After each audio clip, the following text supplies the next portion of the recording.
नमस्कार व्यूअर्स, मैं हूं अमीश देवगन और आप देख रहे हैं देश का सबसे प्रतिष्ठित कार्यक्रम। क्या आपको लगता है कि पीठ दिखाना खराब स्ट्रैटेजी है और इसका नुकसान कांग्रेस को होगा?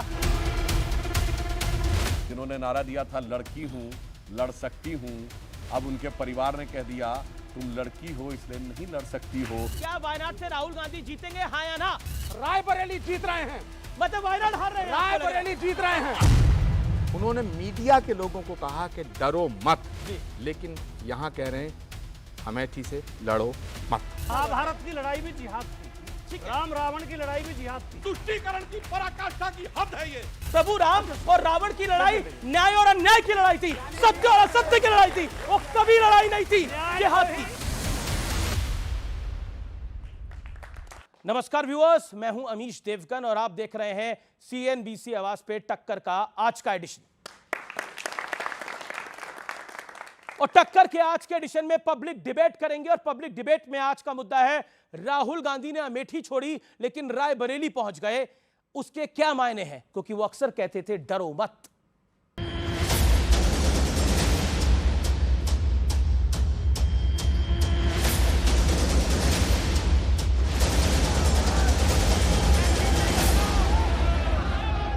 जिंदगी में किसी चीज से डरो मत, कभी नहीं डरो, तो अपने दिल में से डर को निकाल दो। ये लोग घूम घूम कर सबको कहते हैं डरो मत, मैं भी आज उन्हें कहता हूं अरे डरो मत, भागो मत। लोकसभा चुनाव की लड़ाई अब डर पर आ गई है। कांग्रेस ने राहुल गांधी को रायबरेली से लड़ाने का ऐलान क्या किया? पीएम मोदी ने उन्हें सीधे ललकार दिया। अमेठी से भी इतना डर गए, इतने डर गए, वहां से भागकर अब रायबरेली में खोज रहे हैं रास्ता। ये लोग घूम घूम कर सबको कहते हैं डरो मत, मैं भी आज उन्हें कहता हूं और बड़े जी भर के कहता हूं अरे डरो मत, भागो मत। इसका असर आने वाला जो 5 चरण का चुनाव है, 5 चरण के चुनाव पे जबरदस्त असर पड़ने वाला है। रोज देश की जनता से कहता था डरो मत, डरो मत, वो खुद डर गया। फिर से अमेठी से भागकर रायबरेली में पर्चा डाला। अरे राहुल बाबा, मैं यहां से रायबरेली का परिणाम बता देता हूं, आप रायबरेली से प्रचंड बहुमत से हारने जा रहे हैं। इसी के साथ साफ हो गया कि राहुल गांधी अब की बार अमेठी से दूर रहने वाले हैं। अमेठी से कांग्रेस ने सोनिया गांधी के सांसद प्रतिनिधि रहे किशोरी लाल शर्मा को स्मृति ईरानी के खिलाफ मैदान में उतारा है। हम अमेठी में एक बार फिर सच्चाई की राजनीति और सेवा की राजनीति वापस लाना चाहते हैं। जिन्हें अमेठी ने अस्वीकार कर दिया, जो अमेठी छोड़कर वायनाड चले गए, वो रायबरेली के पूर्णता कभी नहीं हो पाएंगे। क्या वाकई राहुल गांधी की और प्रियंका गांधी के बीच में कोई अनबन है? पॉलिटिकल पावर देना नहीं चाहते प्रियंका गांधी जी को राहुल गांधी कैंप। फैसले सारे राहुल गांधी जी के कैंप के द्वारा होते हैं। प्रियंका गांधी जी के आगे लिखा गया without any portfolio, general secretary without any portfolio. BJP का आरोप है कि कांग्रेस इस बार अमेठी के साथ साथ रायबरेली भी हारने वाली है। उधर प्रधानमंत्री मोदी ने तो दावा यहां तक कर दिया कि राहुल गांधी वायनाड का किला भी भेदने में नाकामयाब रहेंगे। सवाल है कि क्या बीजेपी की भविष्यवाणी सही साबित होगी या फिर उत्तर प्रदेश और वायनाड से कांग्रेस की किस्मत बदलने वाले नतीजे सामने आएंगे? आज इसी मुद्दे पर होगी बड़ी बहस, डरो मत। और अब बहस के आज के मुद्दे क्या है? राहुल का रायबरेली जाना डर है या कोई बड़ी रणनीति? रायबरेली में सोनिया गांधी के गिरते जनाधार के बीच राहुल गांधी की राह क्या आसान होगी? क्योंकि आज भी वहां पर नारे लगे हैं गो बैक राहुल। रायबरेली के अंदर वोट जिहाद जैसे मुद्दे उठाकर क्या विपक्ष ध्रुवीकरण, तुष्टीकरण कर रहा है, यह भी आज की बात है, या फिर सरकार तुष्टिकरण कर रही है, यानी बीजेपी तुष्टिकरण कर रही है? मेरे साथ आज कौन कौन मेहमान है, जोरदार तालियों के साथ अभिनंदन करिए बीजेपी के लोकप्रिय प्रवक्ता, member of parliament doctor Sudhanshu Trivedi का। जोरदार तालियों से अभिनंदन करिए विवेक श्रीवास्तव जी का, लेफ्ट के नेता, कांग्रेस के खिलाफ, राहुल गांधी के खिलाफ इन्होंने कैंडिडेट दिया है। जोरदार तालियों से अभिनंदन करिए राजकुमार भाटी का, प्रवक्ता समाजवादी पार्टी के। जोरदार तालियों से अभिनंदन करिए प्रोफेसर अनवर पाशा का, राष्ट्रीय जनता दल के हैं, वरिष्ठ नेता हैं। और जोरदार तालियों से हमारे सरप्राइज गेस्ट की एंट्री के लिए तैयारी करिए। हमारे सरप्राइज गेस्ट हैं, आज के लंबे अरसे बाद किसी बहस में आ रहे हैं, आचार्य प्रमोद कृष्णम। जोरदार तालियों से अभिनंदन है। जय जय श्री राम, जय जय श्री राम।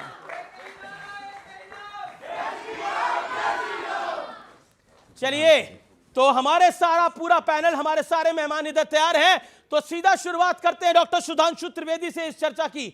सुधांशु जी, आचार्य जी आपके पास आ गए हैं, अब इसको इधर लें या उधर लें, लेकिन डरो मत, और प्रधानमंत्री कह रहे हैं भागो मत। देखिए आचार्य जी हमारे पास नहीं, आचार्य जी राम के पास आ गए थे। जिन लोगों को राम से अदावत थी, उन लोगों के दिल में जो हिकारत थी इनके लिए, वो उनकी सियासत में सामने आ गई। अब मैं बताता हूं, देखिए ये जो निर्णय हुआ अमेठी रायबरेली का, एकदम राहुल गांधी बोलते थे ना मोदी जी के लिए खराब शब्दों में कि वो मेरे सामने थरथर कांपते हैं। अरे भैया, स्मृति ईरानी के सामने थरथर कांपने लगे, उनसे लड़ने की हिम्मत न कर पाए, स्मृति ईरानी से कहते मोदी जी से लड़ेंगे। मतलब गजब का तर्क देते थे वो। और मैं बताना चाहता हूं, एक और बात साफ हो गई। राहुल गांधी जी एक और बात बोलते थे, दूध का दूध पानी का पानी हो जाएगा। और अब जो कुछ कांग्रेस ने निर्णय लिया, उसमें दूध का दूध, पानी का पानी, मट्ठे का मट्ठा, रायता का रायता हो गया है। अब एकदम साफ क्या हो गया है, कांग्रेस के अंदरूनी दृश्य देखें, ये दो बड़े निर्णय हुए इतिहास में। पहली बार ऐसा हुआ है अमेठी रायबरेली से, 2 बार ऐसा हुआ है कि गांधी परिवार के लोग चुनाव हारे हैं, मगर हारने के बाद किसी ने सीट नहीं छोड़ी है। ये पहला मौका है जब गांधी परिवार के किसी व्यक्ति ने हारने के बाद सीट छोड़ी। और दूसरी बात, गांधी परिवार का कोई भी व्यक्ति यदि राजनीति में आया है तो उसके बाद जो अगला चुनाव हुआ है उसने चुनाव जरूर लड़ा है। प्रियंका गांधी गांधी परिवार की पहली व्यक्ति हैं जो राजनीति में आई, मगर अगले चुनाव में वो चुनाव नहीं लड़ी। जिन्होंने नारा दिया था लड़की हूं, लड़ सकती हूं, अब उनके परिवार ने कह दिया तुम लड़की हो इसलिए नहीं लड़ सकती हो, वो लड़का है इसलिए लड़ सकता है। और राहुल गांधी जी ने भी एक तीर से 2 शिकार किए। पहले तो अपनी बहन जी को लड़ने से रोकने में सफल हो गए, अपने लिए सेफ कॉन्स्टिट्यूएंसी लेके मम्मी की कॉन्स्टिट्यूएंसी में चले गए, हमारी बहन जी से डर गए, स्मृति ईरानी जी से। तो मैं सिर्फ एक बात कहना चाहता हूं, जो ये दावे कर रहे हैं ना कांग्रेस की सरकार बन रही है, बीजेपी की 180 सीटों से कम आएंगी, अगर इसमें रत्ती भर भी दम होता तो राहुल गांधी अमेठी छोड़ के नहीं जाते। पॉइंट आपकी बात कर रहे और हैं। मैं एक बात और कह रहा हूं, जी। आज नामांकन के लिए सोनिया जी गई थी। ये रायबरेली वो जहां 2009 में सोनिया जी 5 लाख से अधिक वोटों से जीती थी। अगर इनको हिम्मत होती तो क्या था, सोनिया जी जाती, जैसे राज्यसभा में नॉमिनेशन किया उसका जीत गए। अगर वो प्रभाव होता तो सोनिया जी रायबरेली में नामांकन करती और जीत जाती। और अगर समाजवादी पार्टी में अखिलेश भैया कन्नौज जैसी सीट अपने परिवार के भैया को जिता नहीं सकते, सपा वालों ने कहा कि जब तक अखिलेश जी आप खुद नहीं लड़ेंगे तब तक कन्नौज नहीं जीत पाएंगे। यानी आप कन्नौज की सीट जो अपने परिवार को नहीं जिता सकते, अमेठी की सीट खुद नहीं जीत सकते, वो कहते सारा भारत जीत लेंगे। ठीक है, मैं अब विवेक के पास आता हूं। विवेक, आपने बोला, देखिए लगातार आप 2-3 दिन से बोल रहे थे देखिए क्या होगा, ये बहुत बड़ी स्ट्रैटेजी है, लेकिन ये स्ट्रैटेजी तो कहीं नहीं दिखी। ये तो ऐसा दिखा कि मतलब कोई कुल्हाड़ी पे पैर मार दे जैसे अपना। नहीं, ऐसा नहीं है। अब मैं सबसे पहली शुरुआत तो करूंगा कि देखिए पूरा वक्तव्य गांधी गांधी गांधी और गांधी पे रहा। इतना प्रभाव है गांधी परिवार का आज भी कि मारे डर के हमारे प्रवक्ता जो भारतीय जनता पार्टी के हैं सिर्फ गांधी गांधी और गांधी पे बोले हैं। ब्रिजभूषण शरण सिंह पे भी बोल दीजिए, जिसके लड़के को दिया है आपने टिकट, और किस डर में दिया है? डरो नहीं, प्रधानमंत्री ने कहा है, लेकिन खुद डर रहे हैं। और किससे डर रहे हैं? ब्रिजभूषण शरण सिंह से। कौन है ब्रिजभूषण शरण सिंह? जिसकी वजह से इस देश की लड़कियों ने जंतर मंतर के ऊपर बैठ करके उत्पीड़न के आरोप लगाए थे, मारे डर के उसके लड़के को टिकट दिया है। रेवन्ना कौन है दक्षिण भारत का? ये वो आदमी है जो भागा हुआ है और प्रधानमंत्री खड़े होकर के फोटो खिंचवाते थे। डरो मत, इनसे मत डरो, बाहुबलियों से मत डरो, जो लड़कियों का उत्पीड़न करते हैं मत डरो और मत दो इनको टिकट।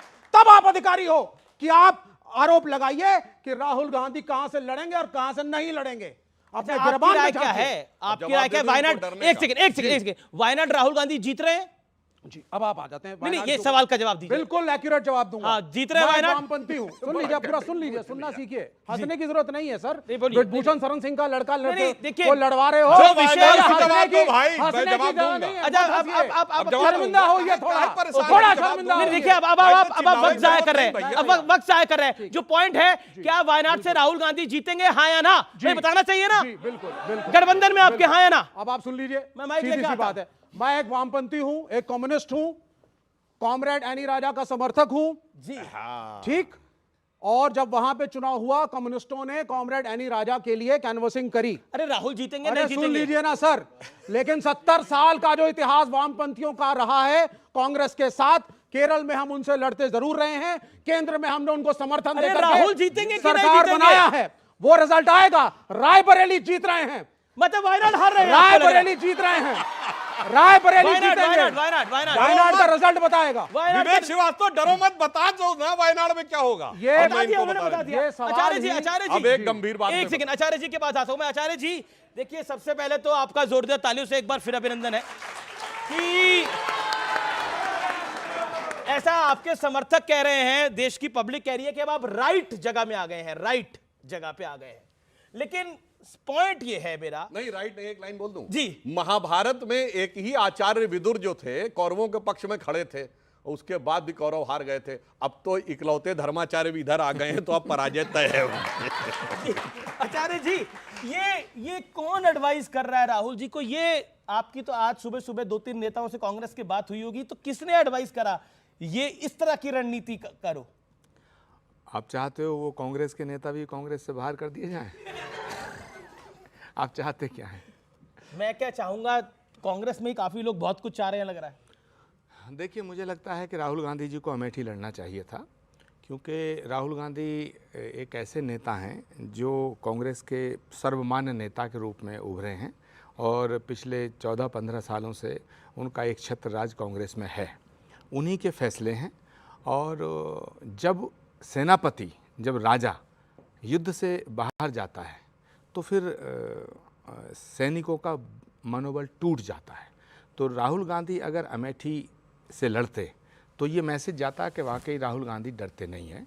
लेकिन राहुल गांधी बिल्कुल सबसे ये कह रहे थे कि डरो मत। बल्कि कांग्रेस की वर्किंग कमेटी में जब उनका भाषण हुआ तो उन्होंने कांग्रेस के तमाम नेताओं से कहा कि डरो मत।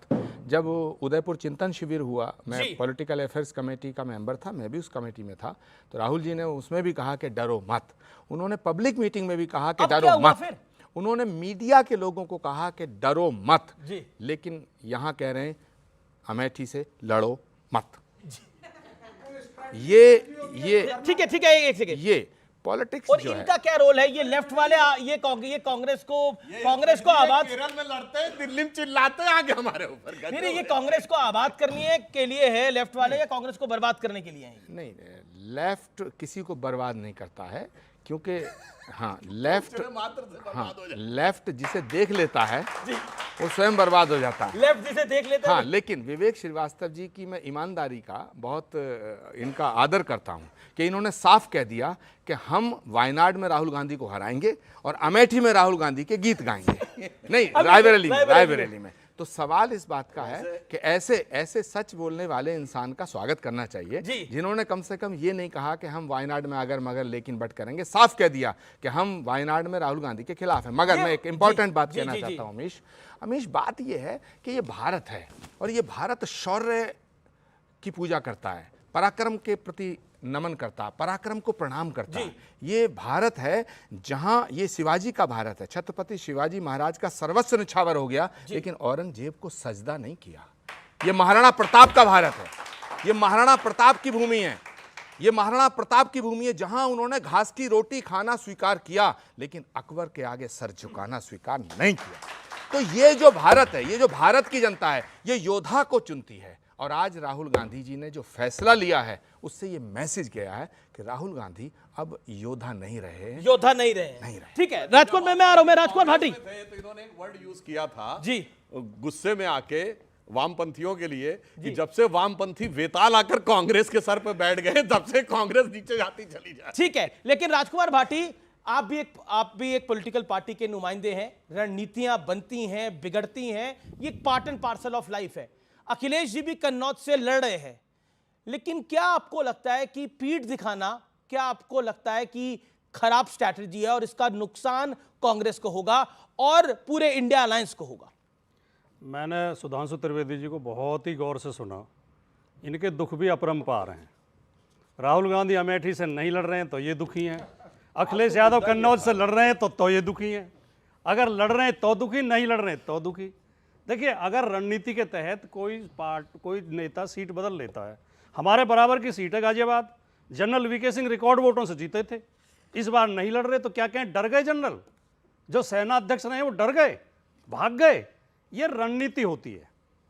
दूसरी बात, आचार्य जी कह रहे हैं महाराणा प्रताप ने घास की रोटी खाई थी, मुझे बहुत अच्छा लगा, लेकिन खुद आचार्य जी पार्टी बदल गए जब बीजेपी सरकार करने दो हमले, तानाशाही का डंडा दिखा रही है। जो बीजेपी की सरकार के खिलाफ बोलता है उसके घर ईडी भेज दी जाती है, इनकम टैक्स भेज दिया जाता है, सीबीआई भेज दी जाती है, तरह तरह से प्रताड़ित किया जा रहा है, लोगों को जेल में डाला जा रहा है, दो मुख्यमंत्री जेल में हैं। ऐसे समय में अगर तानाशाही के खिलाफ खुल के अगर बोल रहे हैं तो राहुल गांधी बोल रहे हैं, अखिलेश यादव बोल रहे हैं। उन्हें किसी भी तरीके से डरपोक कहना या कायर कहना यह बहादुरी का अपमान है। और अगर पार्टी बदली है डर के, तो आचार्य जी ने बदली है। आचार्य जवाब दें। ठीक है, कि संकट के समय में पार्टी मां की तरह होती है। पार्टी के साथ चुनाव के दौरान धोखा कर देना, आप बदलते पहले सामान्य परिस्थितियों में बदल लेते, लेकिन संकट के समय अपने नेता को धोखा देना, अपनी पार्टी को धोखा देना। ठीक है, यू मेड योर पॉइंट। ठीक है, आचार्य जी, पहली बात, राजकुमार भाटी जी को अपना ज्ञान वर्धन करना चाहिए। मैंने पार्टी नहीं छोड़ी, पार्टी ने मुझे निष्कासित किया। और सुनो राजकुमार भाटी जी, मैं छात्र जीवन से राजीव गांधी जी से जब मिला था तो मैंने एक संकल्प लिया था और मैंने वचन दिया था राजीव गांधी को कि मैं जब तक जीऊंगा तब तक कांग्रेस नहीं छोड़ूंगा। मैंने वो वचन निभाया, जबकि कांग्रेस पार्टी ऐसे फैसले कर रही थी जो मुझे बहुत बुरे लगते थे। मैंने कई बार मन बनाया कि मैं इस पार्टी को छोड़ दूं, लेकिन मैं छोड़ नहीं पाया। जो काम मैं नहीं कर पाया वो राहुल गांधी जी के कुछ बेतालों ने कर दिया और मेरे सिर पर एक जो बोझ था वो हटा दिया। और मेरा गुनाह क्या था? मैं अयोध्या गया। आपके ही शो में विवेक नहीं, अब शांत, आपके शो में विवेक श्रीवास्तव जी से मेरा झगड़ा हुआ। आपके शो में विवेक श्रीवास्तव जी के खिलाफ आप गए थे और विवेक श्रीवास्तव जी ने मुझसे कहा था और पार्टी का अनुशासन नहीं, क्या राम के दरबार में जाना पार्टी का अनुशासन है? क्या बोल रहे हैं आप? पार्टी का अनुशासन तो राम के दरबार में ना जाना पार्टी का अनुशासन है? पार्टी ने कोई पार्टी का रिटर्न। एक सेकंड, आपने मेरा निवेदन है। ओके आचार्य जी, तो लाइनें नहीं पता, केरल में कुछ और लाइन, दिल्ली में कुछ और लाइन है और पार्टी लाइन पे आके ज्ञान दे रहे हैं। ओके आचार्य जी, विवेक श्रीवास्तव जी ने, याद करिएगा वो शो आपका, बिल्कुल याद है, था कि आचार्य प्रमोद कृष्णम आप राम मंदिर की प्राण प्रतिष्ठा में मत जाइए। बिल्कुल मैंने कहा था, इन्होंने कहा था कि आपके खिलाफ कार्रवाई होगी और होनी चाहिए। मैंने कहा था अगर राम मंदिर जाना गुनाह है तो मैं ये गुनाह एक बार नहीं 100 बार करूंगा। और मैं गया और मैं जाऊंगा। भारत की राष्ट्रपति भी भगवान राम के आगे नतमस्तक होती है, तो क्या उनके खिलाफ भी आप कार्रवाई करेंगे? ये हमारा गौरव का विषय है। आप शंकराचार्य, ये हमारा गौरव का विषय है। एक सेकंड विवेक जी 30 सेकंड। हमारा गौरव का विषय है। शंकराचार्य के निर्देश के विरोध में गए, आपने शंकराचार्यों का विरोध किया। चल, शंकराचार्य ने भी बाद में बोल दिया था कि ठीक है, मात्र छदम राजनीति के लिए। ओके। विवेक श्रीवास्तव जी, पहली बात तो ये, मुझसे लड़ क्यों रहे हो? नहीं, मैं आपसे नहीं लड़ रहा, मैं मुझसे आपसे लड़ सिर्फ क्यों ये रहे हो? कह रहा हूं, आप तो नास्तिक हो। नहीं, पार्टी का एक अनुशासन आप तो होता नास्तिक है। हो। जब कांग्रेस पार्टी और अमीश इंडिया देवगन जी, गठबंधन मजेदार के बात घटक ये दलों है, ने एक फैसला लिया तो आप उसके खिलाफ क्यों गए? 30 सेकंड। अमीश देवगन, मजेदार बात यह है कि ना तो विवेक श्रीवास्तव जी की श्रद्धा शंकराचार्य में है, ना राम में है, ना अयोध्या में है और ना कांग्रेस में है, और ये मुझ पे हमला कर रहे हैं। मतलब बेगानी शादी में अब्दुल्ला दीवाना। अब मैं सीरियस एक बात कहना चाहता हूं। मुझे लगता है अभी राजकुमार भाटी जी ने जो बात कही तो मैंने उनकी बात का जवाब दिया जी। कि मैंने आज तक, और सुधांशु जी बैठे हैं, मुझे कांग्रेस पार्टी ने 6 साल के लिए निष्कासित किया। क्यों किया? मैंने 3 बातें उठाई। पहली बार मैंने कहा कि भाई कांग्रेस की कमान प्रियंका गांधी जी को सौंप दी जाए। पहला गुना। दूसरा मैंने कहा राजस्थान की कमान सचिन पायलट को सौंप दी जाए, दूसरा गुना। और तीसरा सबसे बड़ा गुना हो गया कि मैंने कहा कि राम मंदिर की प्राण प्रतिष्ठा का विरोध मत करो। राम मंदिर जाना, अयोध्या जाना ये हमारा अधिकार भी है और ये हमारे लिए ठीक रहेगा। तो क्या इन 3 गुनाहों के लिए मुझे पार्टी से निकाला गया? तो आज मैं कहना चाहता हूं अमीश देवगन, आज मैं कहना चाहता हूं कि मुझे कांग्रेस पार्टी के नेतृत्व ने अपने पार्टी से निकाला है, लेकिन मैं आज देश के दिलों में राज करने के लिए देश के दिलों में बैठा जी। मुझे देश ने अपनाया। लेकिन पाशा साहब, अभी तक आप चर्चा में नहीं आए हैं, मैं आपको लेके आना चाहता हूं। क्या आपको लगता है पाशा साहब, ये रणनीति जिसने भी बनाई वो सवालों के घेरे में प्रोफेसर साहब, और आप बहुत लर्निड आदमी है इसलिए मैं आपसे सवाल पूछ रहा हूं, आपने कई चुनाव लड़वाए, क्या आपको लगता नहीं है कि ये पॉलिटिकल डिबैकल करा है कांग्रेस पार्टी ने? एक बहुत बड़ी गलती है, और ये सिर्फ मैं नहीं कह रहा, कई पॉलिटिकल पंडित ये बात की मान रहे हैं। सबसे पहले तो मैं सुधांशु जी ने शुरू में ये बात कही थी जब आपने कहा था कि आचार्य जी हमारे सुधांशु जी के पास आ गए, उन्होंने ये कहा था राइट में आ गए, मैंने नहीं बोला सुधांशु जी के पास आ गए। इन्होंने कहा सुधांशु जी ने कि मेरे पास नहीं आए हैं, वो राम के पास आए हैं। मैं एक सवाल करना चाहता हूँ बहुत ही विनम्र पूर्वक, बहुत मैं इज्जत करता हूँ आचार्य जी का, कि आप राम के पास आ गए। इससे पहले कहाँ थे आप? क्या रावण के पास थे आप? क्या इससे पहले आप रावण के पास थे? क्लैरिफाई करेंगे, आचार्य जी ही क्लैरिफाई करेंगे। दूसरी बात यह कि आप जिस चीज को कह रहे हैं कि ब्लंडर किया है, पॉलिटिकल ब्लंडर, किस चीज की तरफ इशारा कर रहे हैं आप? राहुल गांधी का रायबरेली से लड़ना यह पॉलिटिकल ब्लंडर है क्या? हर पार्टी की अपनी स्ट्रेटजी होती है, अपनी रणनीति होती है, और राहुल गांधी ने, कांग्रेस ने ये अधिकार है कांग्रेस को अधिकार तो कि वो तय करे कि कौन सा कैंडिडेट कहां से लड़ेगा, और ये रणनीति का हिस्सा है। राहुल गांधी ने और कांग्रेस ने दोनों हाथों में लड्डू रखा है, एक तरफ साउथ को साध रहे हैं, दक्षिण को, और दूसरी तरफ नॉर्थ को साध रहे हैं। और आप देखेंगे कि इस रणनीति का बहुत ही बेहतर परिणाम साउथ वालों में तो पलीता लगा रहे हैं आपके बगल में खड़े होकर। दूसरी चीज ये, साउथ में तो पलीता आपके बगल में लगा रहे हैं खड़े होकर। दूसरी चीज ये बताऊं मैं आपको, दूसरी चीज आपको मैं बताऊं कि आज यही मुद्दा है भारतीय जनता पार्टी के पास कि राहुल जी कहां से लड़ेंगे और कहां से नहीं लड़ेंगे।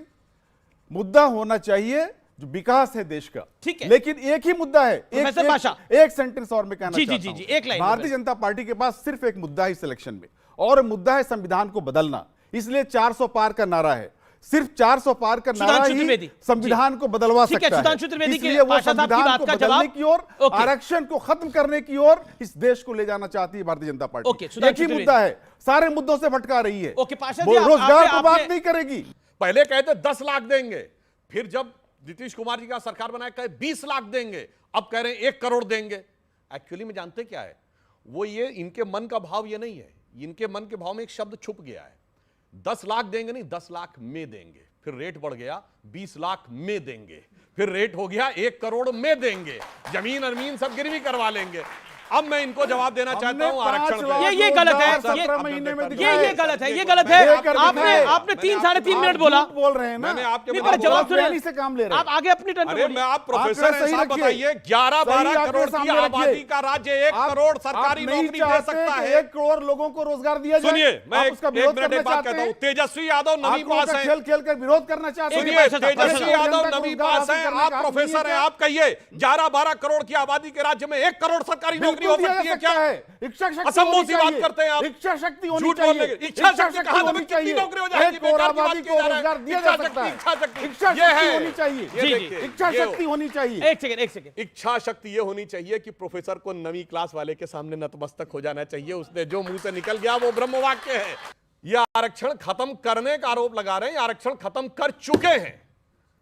जामिया मिलिया इस्लामिया में SC ST OBC का सारा आरक्षण समाप्त कर दिया गया और पूरा एक मुश्त मुसलमानों को दे दिया गया।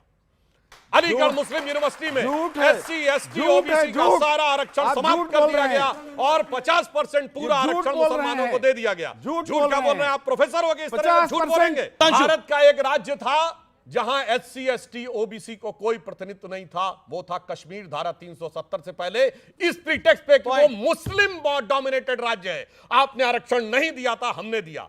आज पश्चिम बंगाल की सरकार ने पिछले साल 91 जातियों को OBC में लाए और उसमें 85 मुसलमान। जब पिछड़े वर्ग ने पूछा कि ये कैसे हो गया, तो जानते क्या बोलते हैं, नहीं नहीं ये कन्वर्ट होने से पहले उस जाति के थे इसलिए इनको उसमें दे दिया। तो पूछा गया इतना कन्वर्जन कैसे हो गया, तो जवाब नहीं दे पाए। आज भी पश्चिम बंगाल की 171 बैकवर्ड जातियों में 120 मुस्लिम है, और अभी आपने कर्नाटक में सारे मुसलमानों को ओबीसी में दे दिया। तो सुनिए, SC ST OBC के आरक्षण में हम घुसपैठ नहीं होने देंगे, ना हमने देश में घुसने दिया, ना आरक्षण में घुसपैठियों को घुसने देंगे। हकीकत यह है कि इन्होंने आरक्षण खा चुके हैं, इसलिए इनके दिल में तकलीफ है। अन्यथा प्रधानमंत्री जी कई बार कह चुके, कहिए कि मुस्लिमों को ओबीसी का आरक्षण नहीं देंगे और इनकी हैसियत नहीं है। एक सेकंड, अच्छा एक सेकंड, मैं एक सेकंड आपसे भी सवाल पूछ रहा हूं, आपसे भी, क्या आप मुसलमानों को ओबीसी में आरक्षण देंगे, हाँ या ना, अगर इंडिया अलायंस की सरकार बनेगी, हाँ या ना? ऐसा है जी, आरक्षण के अपने रूल्स हैं। देंगे कि नहीं देंगे? आरक्षण किस लिए दी जाती है? नहीं देंगे कि नहीं देंगे? किस लिए दिया जाता, सुनिए आप। नहीं देंगे कि नहीं देंगे? यस नो में कोई जवाब नहीं होता है। क्यों नहीं जवाब होगा? तर्क होता है उसका। अच्छा, देना है तर्क है, तर्क देना है तर्क है, तर्क से बात कीजिए आप। आरक्षण क्यों लाया गया? जो पिछड़ा वर्ग है, तो आरक्षण क्यों लाया गया सबको पता है। जो नहीं है बराबर, इक्वलिटी लाने के लिए लाया गया था। और अगर समाज में इक्वलिटी नहीं है, उस वर्ग को, उस क्लास को, सबको मिलना चाहिए आरक्षण। आप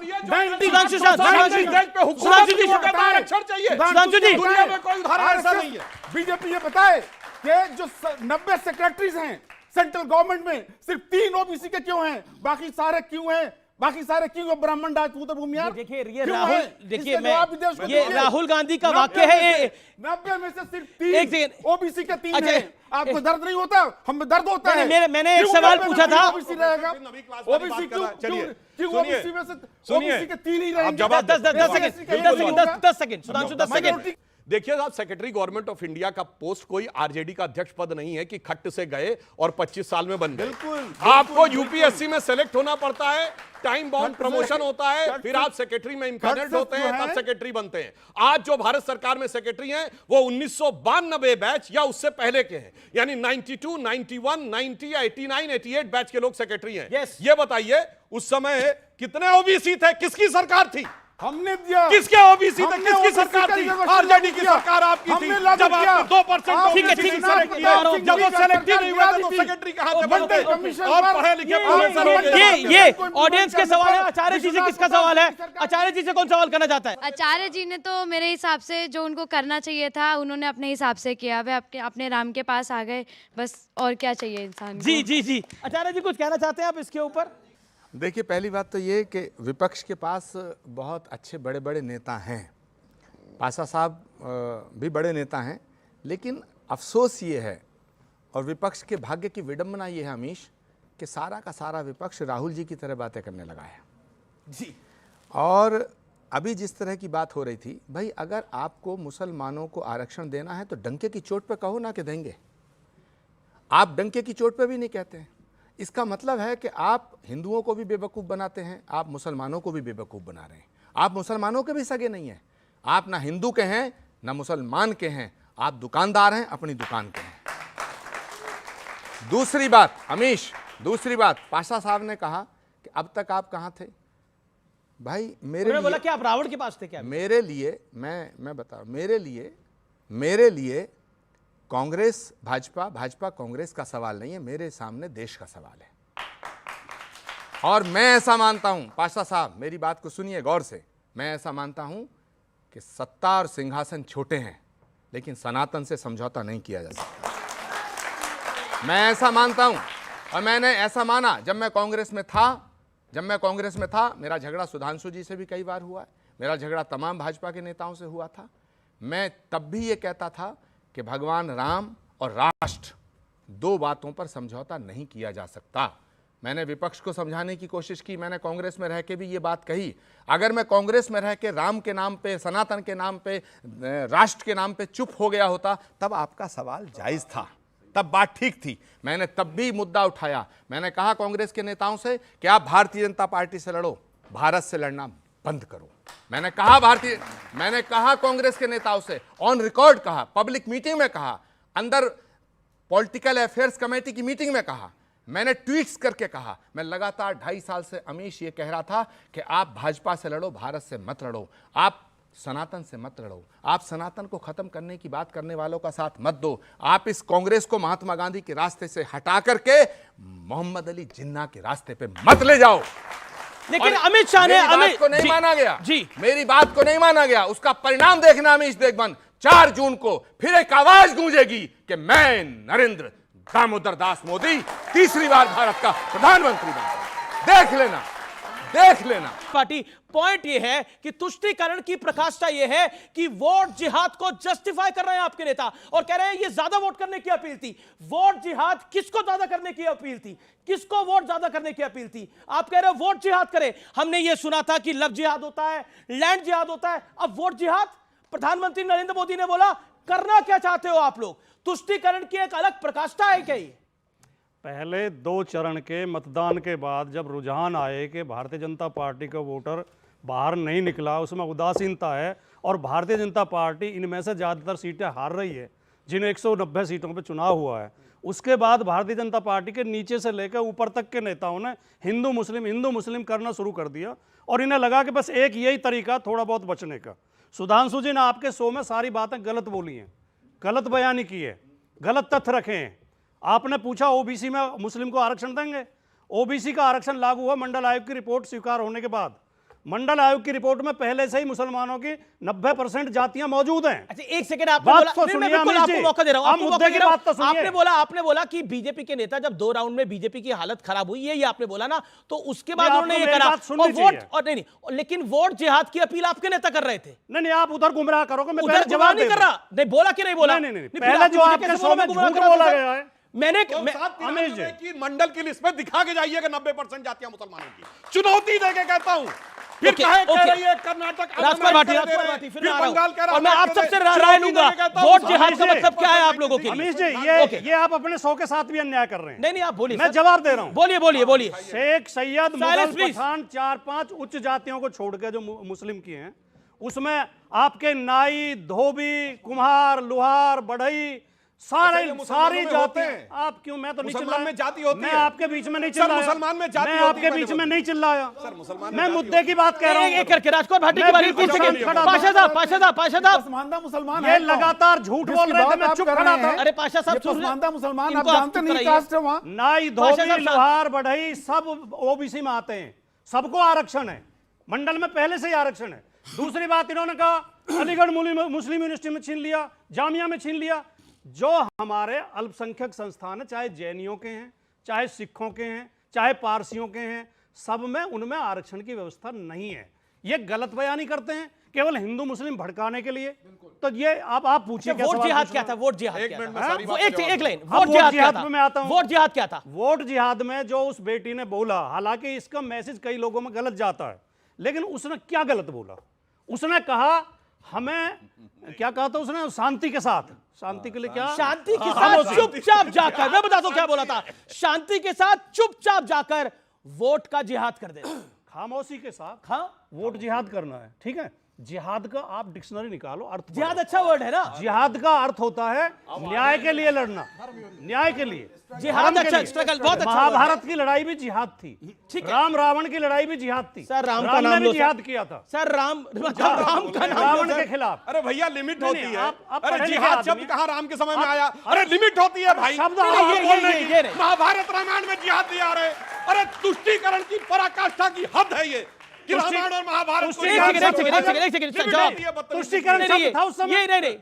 नहीं, पर ये राम और रावण की लड़ाई जिहाद थी। ये तो बहुत ही गलत है। नहीं, जिहाद था, इसमें जिहाद था। हंसने की बात नहीं है भैया। राम रावण की लड़ाई, प्रभु राम और रावण की लड़ाई न्याय और अन्याय की लड़ाई थी, सत्य और असत्य की लड़ाई थी। वो कभी लड़ाई नहीं थी जिहाद की।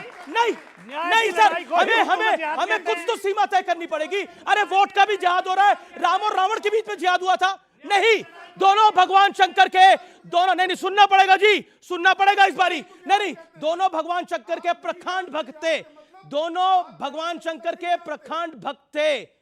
भगवान राम भी और रावण भी सर्वज्ञानी थे रावण, लेकिन उसके बाद भी उनका वध हुआ क्योंकि उन्होंने असत्य का साथ दिया था, उन्होंने अन्याय करा था, लेकिन जिहाद तो नहीं था। जिहाद तो नहीं था। आचार्य जी हैं, मैं एक सवाल पूछ लूं क्या? आचार्य जी हैं, सुधांशु जी हैं, मेरे को इस पर राय लेनी पड़ेगी। इंसाफी के खिलाफ इंसाफ की लड़ाई को जिहाद कहते तो वो हैं। करिए, आप करिए, शब्द है। लेकिन राम और रावण की आप लड़ाई अरबी जिहाद जानते- नहीं थी। आप ओके, अरबी एक नहीं जानते- सेकंड, आपको मैंने इस तरह चालाकी के साथ गुमराह करते हैं। इन्होंने कहा जिहाद शब्द उस समय था, उस समय तो हिंदू शब्द भी नहीं था। पूरी रामायण में कहीं हिंदू शब्द नहीं है, तो क्या हम मान लें कि राम हिंदुओं के नहीं है? ये गुमराह करने की बात। ठीक है, ठीक है, ओके। जो शब्द बाद में आए, सुधांशु जी की बारी है। लेकिन देखिए, भाव ये तो पहले से है। डिबेट किसी और विषय पे थी, लेकिन ये जो विषय आ गया है इसको एड्रेस करना पड़ेगा। हिमालय समारंभ यावत इंदु सरोवरम तद देव निर्मितम देशम हिंदुस्तानम प्रचक्षते, कुरान में लिखा है। मगर उसके बावजूद ये पुराण रामायण है, गुमराह क्यों करते, झूठ बोलते हैं।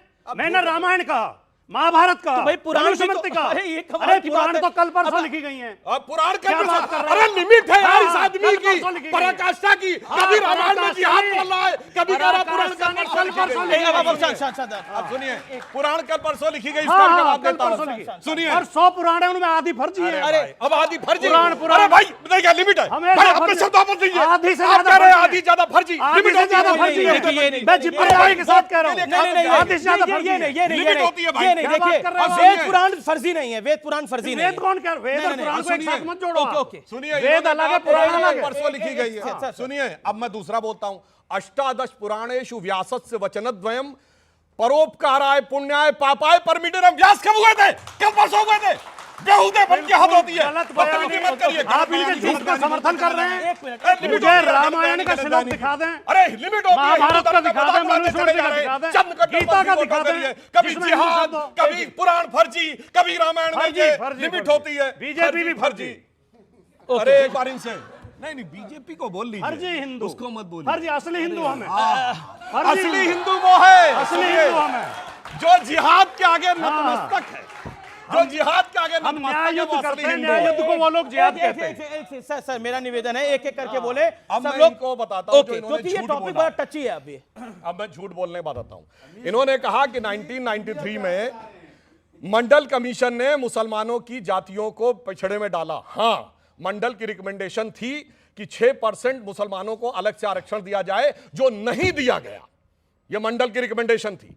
सुनिए, और पहली बात जो मैंने कही, अगर यह है पाशा साहब, सर देखिए तरीका ठीक नहीं है। पाशा साहब से मैं गलत बयानी पूछ रहा हूं। मुसलमान है, बताइए मुसलमानों में जात होती है? ये बड़ा अच्छा पॉइंट है। मुसलमानों में जात होती है? मुसलमानों में जात होती है कि नहीं होती? ओके, ठीक है सर, ओके। मगर रिजर्वेशन के लिए एक सेकंड। बोलिए, जात होती है कि मंडल नहीं? कमीशन ओबीसी को इंप्लीमेंट करने के लिए रिजर्वेशन। अच्छा, मुसलमानों में जात होती है जो पूछा गया? सरकार गिरा दी थी, तथ्य है या नहीं? बोल रहे हैं आदमी। तथ्य है या नहीं? किस तारीख बीपी सिंह की सरकार सरकार गिराई, क्यों बताओ। गिराई थी आपने? अब मैं बताता क्या ये हूं। तथ्य नहीं है? ओबीसी को रिजर्वेशन देने के लिए आपने गिरा दी। अब झूठ अब नहीं देंगे। ये पढ़ा लिखा आपने प्रोफेसर कहा कि झूठ हम बोल नहीं रहा है। देंगे। मंडल कमीशन लागू किया गया सरकार 7 अगस्त 1990, क्योंकि देवीलाल की रैली थी 9 अगस्त 1990। हमने समर्थन वापस किया 24 अक्टूबर 1990, जिस दिन समस्तीपुर में अडवाणी जी गिरफ्तार हुए। डेट के साथ बोला, झूठ मत बोलो। गलत बाएं इंफॉर्मेशन साथ है। बोलता चला जाता है। दुनिया कुछ नहीं। जानती है। भारत का बच्चा जानता है। बीपी सिंह की सरकार आपने मंडल कमीशन इंप्लीमेंट करने के लिए गिराई थी। शुरू करते ये भारत का हर मैं बच्चा सारे जानता है, बच्चों को कहता हूं, हर जाके ओबीसी चेक करिए। जानता है। और मैं एक और बात बताऊं, शरद यादव जी ने किताब में लिखा 7 अगस्त 1990 को मंडल लागू हुआ। 15 अगस्त को लाल किले की प्राचीर से वीपी सिंह अनाउंस कर सकते थे, और वो उनका पहला 15 अगस्त था। अगर इतना बड़ा निर्णय था तो 8 दिन क्यों नहीं रुके? शरद यादव जी ने खुद लिखा है 9 अगस्त को देवीलाल की रैली थी, और उनको डर था कि जनता दल में विभाजन हो जाएगा। विभाजन को रोकने के लिए, क्योंकि तब तक देवीलाल जी की कम्युनिटी ओबीसी में नहीं आती थी, इसलिए उन्होंने 7 अगस्त को लागू किया, ताकि जनता दल के अंदरूनी राजनीति के लिए, सामाजिक न्याय के लिए नहीं। ये आपका मनगढ़ंत ये तर्क देखिए, है। एक सेकंड, मनगढ़ंत नहीं, किताब को कोट किया ये मैंने। सत्य या सुनिए। नहीं? ओके, आचार्य प्रमोद कृष्णम, मैं आपके पास आता हूं। अभी काफी सारी बातें हुई, आपको क्या कहना है? देखिए, पहली बात तो यह है कि पुराणों की जो रचना हुई वो महर्षि वेदव्यास ने की हजारों साल पहले, और उसमें हिंदू शब्द आया है। और राजकुमार भाटी जी निसंदेह विद्वान व्यक्ति हैं, बहुत ही पढ़े लिखे प्रवक्ता हैं और बहुत ही इतिहास का ज्ञान रखते हैं। कल परसों तो नहीं कुछ लिखा गया? उन्होंने जो पुराणों को फर्जी कहा, इससे मुझे ठेस लगी है। ऐसी बातें नहीं करनी चाहिए। अब मुझे पूरा करने थे, जब आप बोल रहे थे मैं बोला ही नहीं। दूसरी बात यह है कि पाशा साहब ने भी हमले किए और बहस चल रही है। देखिए, सारी बातें एक तरफ, लेकिन आप जो कहते हैं, अभी पासा साहब ने कहा कि क्या हिंदू मुसलमान, भाटी जी ने भी कहा ये मुद्दा है, मुद्दा कुछ और है। देखो पक्की बात है, महंगाई मुद्दा है, बेरोजगारी मुद्दा है, रोजगार मुद्दा है और होना चाहिए, ये मुद्दे होने चाहिए। लेकिन क्या भारत का स्वाभिमान मुद्दा नहीं है? क्या भारत की अस्मिता मुद्दा नहीं है? इस देश पे 1000 साल तक विदेशियों ने हुकूमत की, 800 साल मुगलों ने हुकूमत की, 200 साल अंग्रेजों ने हुकूमत की। तो क्या हम भारत के गौरव को जो गौरवान्वित करने का काम कर रहा है उसकी सराहना हमें नहीं करनी चाहिए? मैं अभी दुबई से लौटा हूं, आबू धाबी के अंदर, गल्फ कंट्री के अंदर, जहां 1000 साल पहले चुन चुनकर मंदिर गिराए गए थे, तोड़े गए थे, मंदिरों का सफाया हुआ था। अमीश देवगन जाना, आबू धाबी जाना, यूएई के अंदर जो भव्य मंदिर का निर्माण हुआ है, इसके लिए मैं नरेंद्र मोदी को सैल्यूट करता हूं, मैं सैल्यूट करता हूं। और ये मुद्दा है, और ये जो आदमी ये कहता है कि भारत की अस्मिता, भारत का अस्तित्व, सुनिए, भारत की अस्मिता, भारत का अस्तित्व, भारत का गौरव, भारत का स्वाभिमान मुद्दा नहीं है, मैं उसे देश की राजनीति में रहने का हक नहीं देना चाहता, क्योंकि जो भारत का नहीं है वो किसी का नहीं हो सकता। वक्त एक ब्रेक का है सीएनबीसी आवाज पे, लेकिन ब्रेक के उस पार इस चर्चा को और आगे बढ़ाएंगे और मेरे यहां पर जो यंग फ्रेंड्स बैठे हैं उनसे कुछ सवाल और जवाब लेंगे। आप देख रहे हैं व्यूअर्स सीएनबीसी आवाज। आप क्या कहते हैं, ये जो वोट जिहाद का नारा दिया गया, जी, वोट जिहाद का नारा दिया गया, क्या ये पोलराइजेशन इफेक्ट नहीं था? ठीक है, पहले आचार्य जी 1950 के दशक में पहला मंदिर हिंदुओं का दुबई में बना है और उसमें पूजाएं होती रही हैं, तो क्या तब भारत का मान सम्मान नहीं था? 70 सालों में हमारा धर्म रहा, राम रहे, व्रत रहे, तीज त्योहार रहे, तो क्या तब भारत का स्वाभिमान नहीं था? अनेकों युद्ध इस देश ने लड़े, जीते, बांग्लादेश अलग बना, तब क्या भारत का स्वाभिमान नहीं था? तब क्या सेना नहीं थी? या आज सिर्फ नरेंद्र मोदी की तरफ आप जाना चाहते हैं मात्र इसलिए क्योंकि उनकी मार्केट वैल्यू आपको ज्यादा अच्छी लग रही है, तो आज आपको राम दिखने लगे? आज आप 4 जून को नरेंद्र मोदी कह रहे हैं और फिर कह रहे हैं मैं तो बीजेपी में गया ही नहीं। आप धर्मगुरु हैं, आप न्यूट्रल रहिए, आप उसका साथ दीजिए जो सही है। और मैं भी बता देता हूं, 4 जून को इंडिया अलायंस आएगा और डंके की चोट पे आएगा। ट्रेवल्स ऑफ फाइयान जो चाइनीज ट्रेवलर था, और वो प्रिंटेड है कहां पर? लंदन में, इंडिया कहीं नहीं है। Travels of Fa-Hien printed by colonial press London. उसमें जो पूरा जब फाइयान आया चाइना से, तो आज के Kazakhstan, Kyrgyzstan, Uzbekistan, Iraq, Afghanistan होता हुआ आया। उसने तमाम जगहों पे बौद्ध संग्रामों का वर्णन किया, बौद्ध मंदिरों का वर्णन किया। उसमें कहां चले गए भाई? अरब कंट्री नहीं किया था, दुबई अरब में है, इसलिए सत्य वचन कीजिए, सत्य हम आपसे सत्य। एक जगह दुबई अरब में नहीं था उस समय, टर्किश एम्पायर के अंडर। अच्छा, कौन सी खलीफा थी? उस समय तो अरब बन गए। अरे अरबी घोड़े पे वो सवार है भाई, और स्तूपों को तोड़ा गया। मंत्री अमित शाह ने अब से कुछ देर पहले बहुत बड़ी बात बोली है कि नरेंद्र मोदी को अगर तीसरी टर्म मिलेगी तो शरिया लॉ को, यानी जो मुस्लिम पर्सनल लॉ है, उसको हम समाप्त कर देंगे। इसीलिए मैं कहता हूं कि तीसरी टर्म मिलनी चाहिए नरेंद्र मोदी को। यह गृह मंत्री अमित शाह ने बोला है। Rajkumar Bhati, your reaction to this? Amit Shah ji और माननीय मोदी जी और उनके तमाम नेता और तमाम प्रवक्ता पूरी कोशिश कर रहे हैं कि चुनाव हिंदू मुस्लिम पे केंद्रित हो जाए, लेकिन वो कर नहीं पा रहे। ओके, कर नहीं पा रहे। ओके, रोजगार, महंगाई, भ्रष्टाचार, बेरोजगारी लूंगा मैं। ओके, सुधांशु। अब मैं बताता हूं, कांग्रेस अपने मैनिफेस्टो में कहती है अल्पसंख्यकों के लिए बहुसंख्यकवाद की जगह नहीं होनी चाहिए, हिंदू मुस्लिम हम कर रहे हैं। फिर कहती है अल्पसंख्यकों के खान पान पे हमें विशेष हम प्रावधान करेंगे। तो मैं पूछना चाहता हूं, सिखों में झटके की व्यवस्था है, झटके के लिए कभी आपने व्यवस्था की है?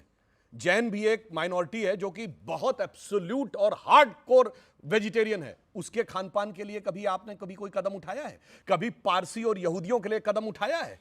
सबको समझ में आता है कौन हिंदू मुस्लिम कर रहा है। और दूसरी बात मैं ये भी पूछना चाहता हूं कि किसकी सरकार ने कहा कर्नाटक में कि हम मुसलमानों को आरक्षण देंगे? लेकिन सुधांशु, एक आप पे आरोप है कि उनके बेचारे नेता ने वोट जिहाद की बात करी और आपने बोला कि वो उनका कहना है कि हम वोट बढ़ाने के लिए बोल रहे हैं, और आपने उसको हिंदू मुसलमान आपने शरिया बोला, और उन्होंने वोट जिहाद बोला। शरिया और जिहाद जैसे शब्द आते ही इनके नेता क्या कहते हैं? सजदे में निगाह रहे, तमाम होश और खिरत पेश बादशाह रहे, तुरंत सियासत के आगे नतमस्तक हो जाते हैं। कहां आप बोल रहे हैं? बड़े जोर जोर से 1.5 गज की जबान निकाल के कहेंगे ये फर्जी है, वो फर्जी है, मगर दूसरे धर्म ग्रंथों के बारे में जैसे कहेंगे मैं उसका प्रवक्ता थोड़ी हूं, मेरे को उससे मतलब नहीं है। मगर जब आप कहेंगे शरिया, नहीं शरिया तो होना चाहिए, जिहाद, वो जिहाद का इतना मतलब समझाने लगेंगे जितना कोई मौलाना ना समझा पाएगा, जितना कोई मुफ्ती मुकर्रम बारी नहीं समझा पाएगा, उतना समझाने लगेंगे। फिर और मैं बताना चाहता हूं अब हम लोगों ने क्या किया है। मोदी जी के कार्यकाल में 25 करोड़ लोग एक्सट्रीम पॉवर्टी से बाहर आए। मोदी जी के कार्यकाल में 54 करोड़ लोगों को जनधन अकाउंट मिला है। हमारे मोदी जी के कार्यकाल में 11 करोड़ लोगों को शौचालय मिला है, 16 करोड़ लोगों को नल से जल मिला है। सुनिए, जब हमारी सरकार आई, अब देखिए बीच में मत बोलिए, तब 11 करोड़ ईपीएफओ अकाउंट थे, कर्मचारी भविष्य। देखिए जैसे ही मुद्दे की बात आई डिस्टर्बेंस शुरू, हिंदू मुस्लिम का तो ठीक था, मुद्दे की बात आई डिस्टर्बेंस शुरू, मुद्दे की बात आई। अब मैं बताता हूं, हमारी सरकार आई, 11 करोड़ कर्मचारी भविष्य निधि खाते थे, इस समय 26 करोड़ कर्मचारी भविष्य निधि खाते हैं। पिछले वर्ष 1 करोड़ 62 लाख कर्मचारी भविष्य निधि खाते, मतलब कोई कर्मचारी बनेगा तब अपना फंड कटवाएगा और उसका कर्मचारी भी उसमें डालेगा। अब मैं कहना चाहता हूं, आज महंगाई की दर 5% है। ये चुनौती से कहता हूं, कांग्रेस के कोई 5 साल बता के जाएं जब महंगाई की दर 5% से कम हो। आज बेरोजगारी की दर 3% है, कोई कार्यकाल बताएं जो 3% से कम हो।